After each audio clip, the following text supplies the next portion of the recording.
And I would advise anybody who's working for Durham County Council on climate change initiatives or diversity, equity and inclusion or anything, or things they can go on working from home, I think you all better really be seeking alternative careers very, very quickly. You've heard Farage say stuff like that before, with a focus on DEI and initialism borrowed from America, that he wants a war on woke and diversity, with a belief that reform can save £7 billion by cutting equality schemes.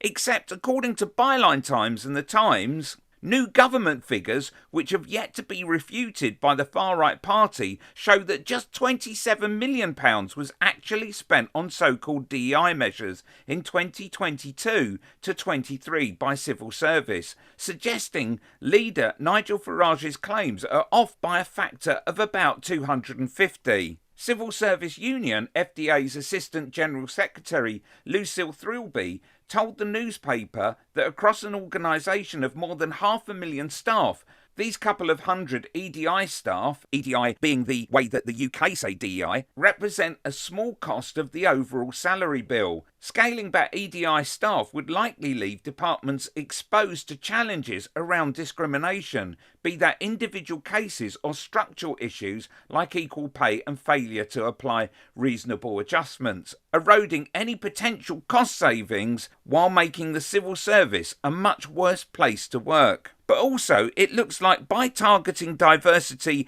equity and inclusion, it will have an impact on social mobility. Funding for the Office for Students is also included in the total, in opposition to the regulator spending on access and participation plans, which seek to improve university recruitment from people from disadvantaged backgrounds, including working class students. University admissions were previously reserved for a small elite, but participation has widened significantly in recent decades. Or ensuring against ageism. Much of the money may be spent on workplace adjustments for disabled employees or encouraging a wider pool of talent to apply for civil service roles. As Naomi Smith, Chief Executive for Best for Britain, which campaigns for closer EU-UK ties, told Byline Times, many of these so-called Whitehall wokery roles are about ensuring fairness for often marginalised and underrepresented groups, including protecting older people from age-related discrimination in the workplace. Finally,